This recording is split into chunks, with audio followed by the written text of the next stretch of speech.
Hey, it's Steven of Hops and Hardways, and this is going to be a follow-up video to the beginner roulette video that I put up on this page previously. If you have not seen that video and you are a beginner to roulette, I would definitely recommend watching that one. You can find it in the top right in the card, or you can find it in the description below. This video is going to kind of be just some beginner thought process on maybe how you might like to bet other than just throwing money all over the table. So let's jump in.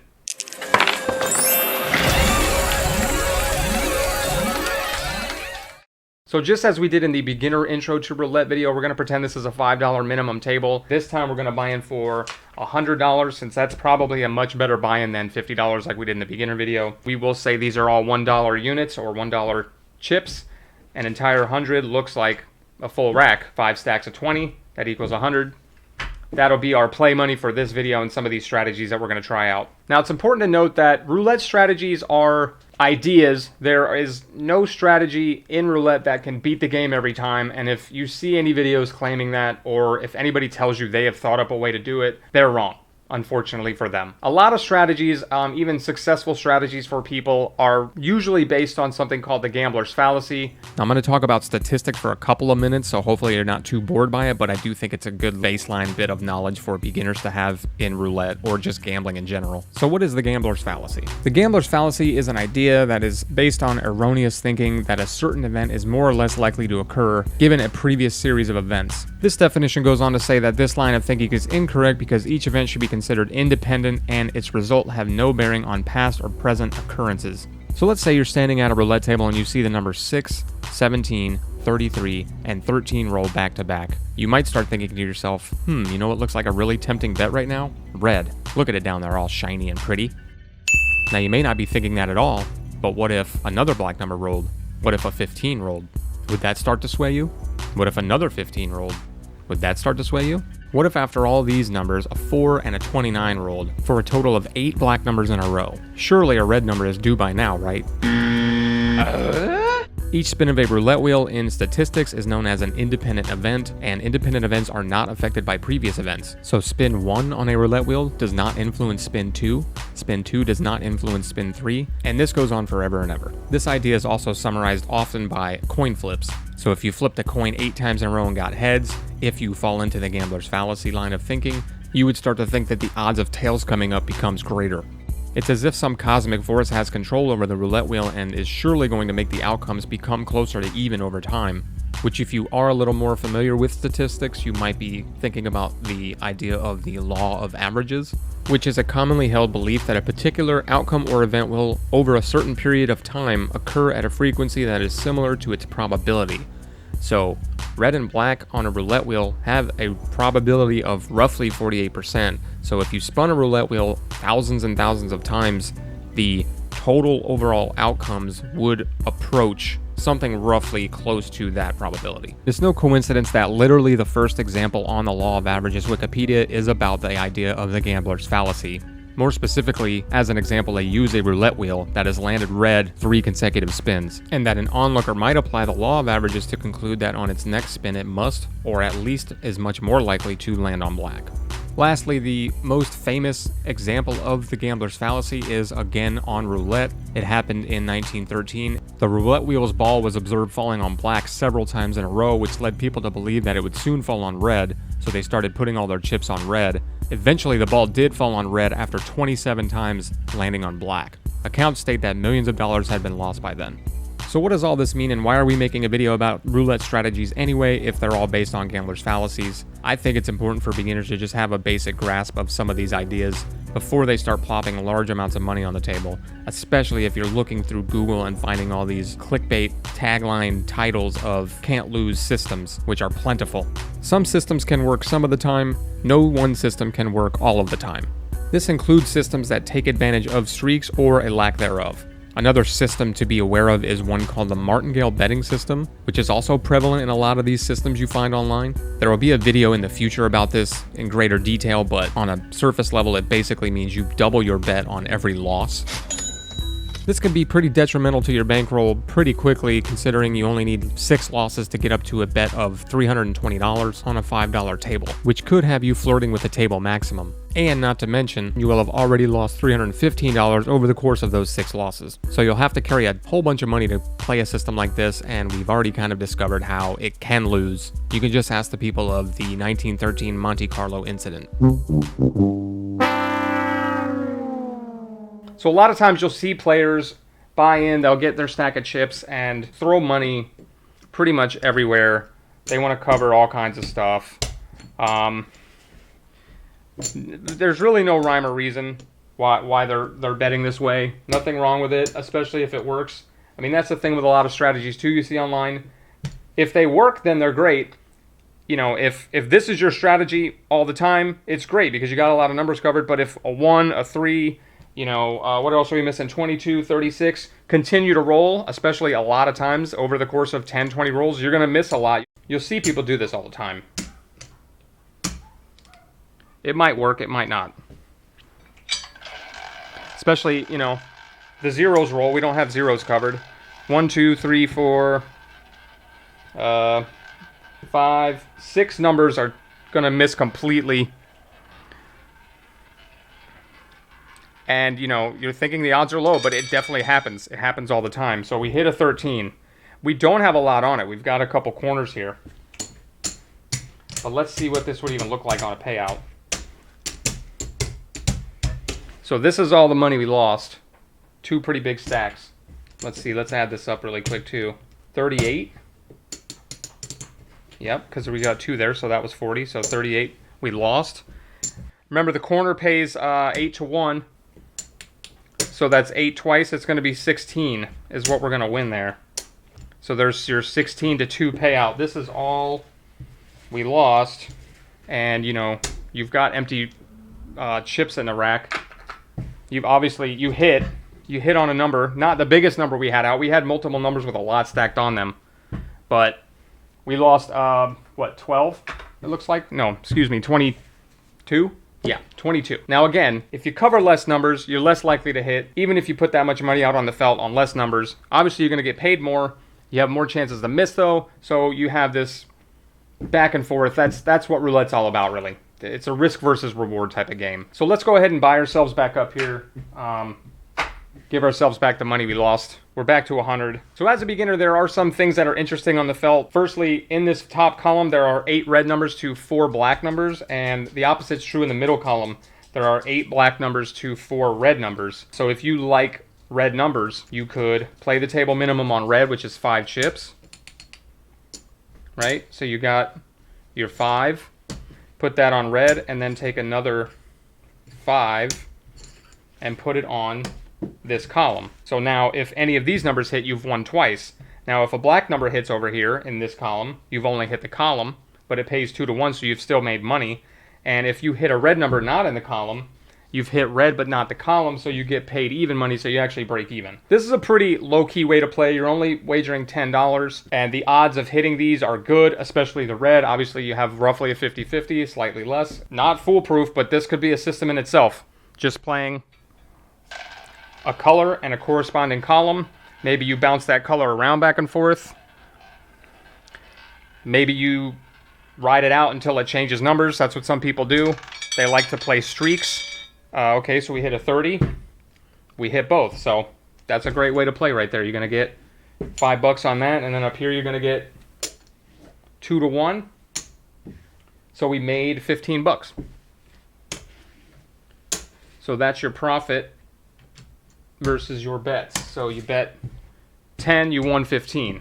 Now with that 15, again, since a red hit, some people like to play a streak, so if red hit once, they'll think it's going to play again. Let's take one more chip and add it to each. So instead of playing 5, let's play 6. Let's try to take advantage of a streak. Maybe we get lucky again. It's house money anyway, right? Some people like the opposite. If a red hits, they like to switch to black. They think the ball is going to truly bounce around. I tend to think this way, but again, it's all gambler's fallacy. One roll does not affect another. A 36 hit. Look at that. We won again. So instead of making 5 and 10, we're going to make 6 and 12. So now we won $18 off of our $12 bet. So we got 2 big stacks of money as a profit. So far we're doing good. Another one that was actually recommended to me by a dealer at a casino was to play 2 dozens together. Obviously, they both can't hit. You know, what do we? I think we've had 2 high numbers, so let's play. We'll play 5. 5 on the first dozen and 5 on the second dozen. Again, we can't win both because the ball can't land both in this dozen and in this dozen. But if an 8 hits, since these pay 2 to 1, you're going to get paid with your loss, but you're also going to get another stack here. So you bet 10 to win 5. So let's just see if this happens for us. And again, this is a pretty slow way to play. You can make your money last a little bit longer with this. I mean, you would have to miss a handful of times in a row to really eat into your bankroll. A 6 rolled, so we did win. Another 5. Now, again, I like to say, okay, it hit here. It didn't hit here, so we'll leave that one, and now we'll move this stack over to here. So now we want it to be 13 through 36. Just keep the same thing going. A tip for beginners too, I mean, not really a tip, it's just a matter of what you're looking for when you're playing. Are you trying to get a lot of rolls in, or are you just trying to like spend your money slowly, have a couple drinks, enjoy the atmosphere, enjoy the table? So a 14 hit, we won again. So again, we made $5. This one lost. So we made our 2 to 1. So we'll pick up our winnings. Oops. Our winnings are so tall they're falling over. That's how good these strategies are. So it hit the middle, so now I just move these to these outside dozens. Maybe it's going to bounce. It's going this way, right? Maybe it'll land on the third dozen if it's truly random. Beginners or people who are trying to make their money last should play at busy tables because you've got way more bets being put out. You've got more money being put out all the time. So especially if you're playing slow like this, if you're only putting out 2 stacks of chips, you're done in 5 seconds. Whereas other people betting money all over the table, they're taking up more time. Now, if you're sitting there by yourself and you're betting this way, the dealer's going to roll the ball quicker than they would if they're waiting on a table full of people to put chips out. So if you want your money to last longer, I would play at a busy table. So again, this doesn't lost. The ball actually is random, it turns out. So it keeps bouncing around the thirds. So we paid ourselves. We'll pick these winnings up. That's playing dozens. I mean, you could sit there and do that all night. You're betting $10.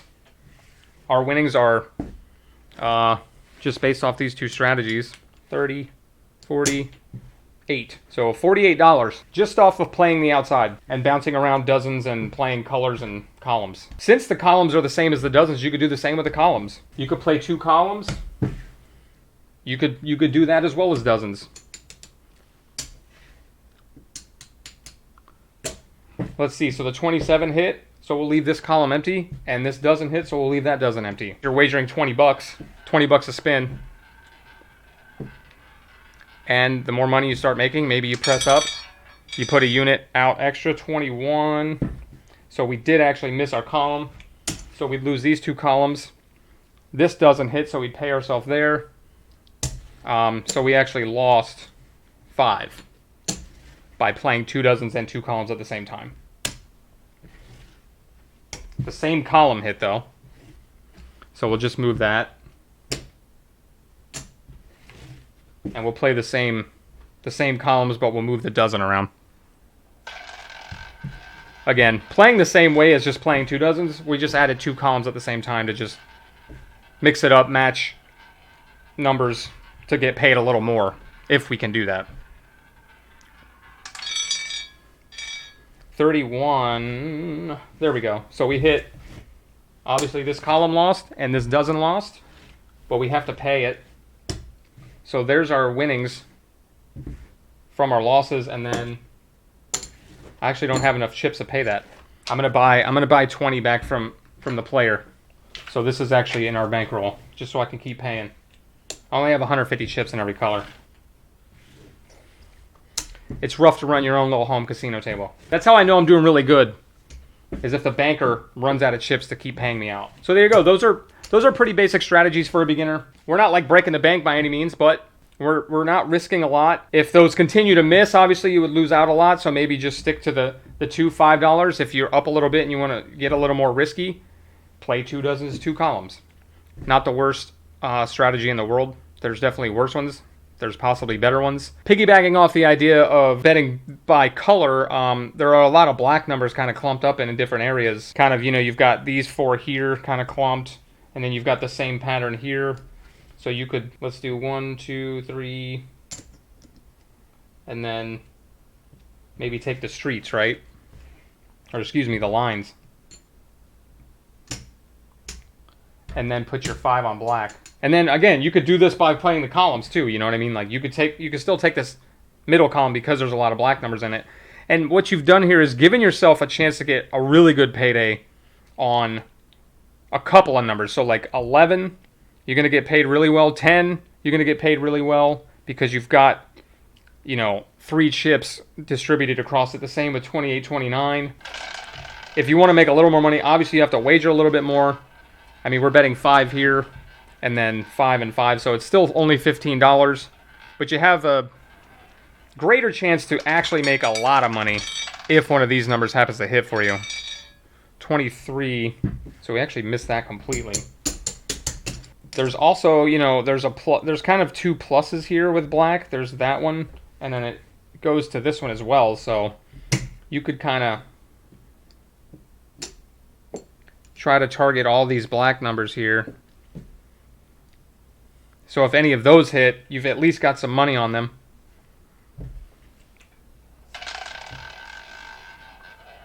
And again, put your 5 on black. They're all in the middle. Maybe we throw 5 on the middle dozen as well. So really, you know, your 20 and your 17 are heavily covered. You've got the dozen, you've got black. A 9 hit. So we missed that again. These are live rolls. On the fly. They don't always work. Have we lost money? I think we have now.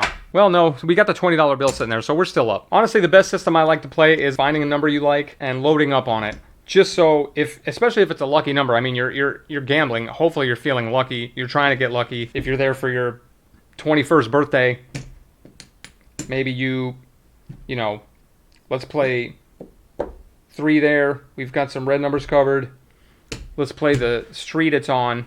We're definitely going to play red. We're going to play the column. We're going to play the dozen it's in. We need 1 more inside to meet our minimum. Let's just say we also want to cover the zeros just in case. Little insurance policy. And again, there's a lot of numbers out here that can lose. But if you do get lucky on your number, you didn't just have it because it was red. 26 is hitting a lot. That's Jesse's number. We need to be playing that number. So we actually missed it all around. Let's say we want to do that again. Oh, we didn't hit our inside. Let's hit that and the zeros again. 21. 21. Plus that would be really fun to cheer at the table. 17. Close. So we missed our inside, and we missed our column and our color. We did hit our dozen though, so we really only lost our inside money, $5, which isn't bad. See, you only lost $5 to give yourself a good chance at a high payout. And again, it goes back to what are you really playing for? If you're just playing to like sit at the table and hang out outside, a great way to do it. If you're really trying to make a profit, I would do it this way, because if you get lucky, you pay out big. If you're not too lucky, maybe you just kind of break even over the course. And if you're super unlucky, then you just miss all your bets anyway. 18, so we did get a piece of that one. It is red, so that one, pretty good payout for us. So let's see, we lost 3 on it.